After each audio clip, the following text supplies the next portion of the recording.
তো নমস্কার বন্ধুরা, আজকের ব্লগটা আমি এখান থেকে শুরু করছি। আর এই দেখো আমার পেছনে অদ্ভিদ দিদি পড়াশোনা করছে, অদ্ভিদ বাবা চলে এসছে। আর এই দেখো এই মহারানী কিন্তু এখনো ঘুম থেকে ওঠেনি। আচ্ছা বলুন তো 8টা, দুদিন ধরেই দেখছি ও এই সময়টা উঠেছিল, আইসক্রিম খেয়ে দিয়ে আবার ঘুমিয়ে পড়লো। আর ওদিকেও তোমার করছে হচ্ছে পড়াশোনা।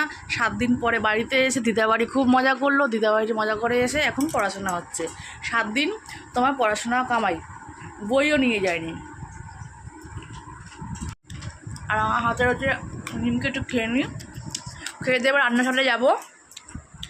আর আমার ঘরের ইঞ্জিনের বিশ্বকর্মা দেখুন, দাঁড়ান দেখাচ্ছি। এই হচ্ছে আমার ঘরের বিশ্বকর্মার অবস্থা। বাড়িতে থাকলে খুঁট খুঁট খুঁট খুঁট কিছু না কিছুটা হেয়ার ড্রাই কিছু না কিছু করবে। তো আমার ঘরের রান্নাঘরের অবস্থায় এই জলডালা ভাত রয়েছে, আর 1 পিস ডিম, মাছ, আর সকালের পেঁয়াজ ভাজা রয়েছে। আর এখন কি করব, এখন আর সকালবেলা আলু সিদ্ধর জন্য আলু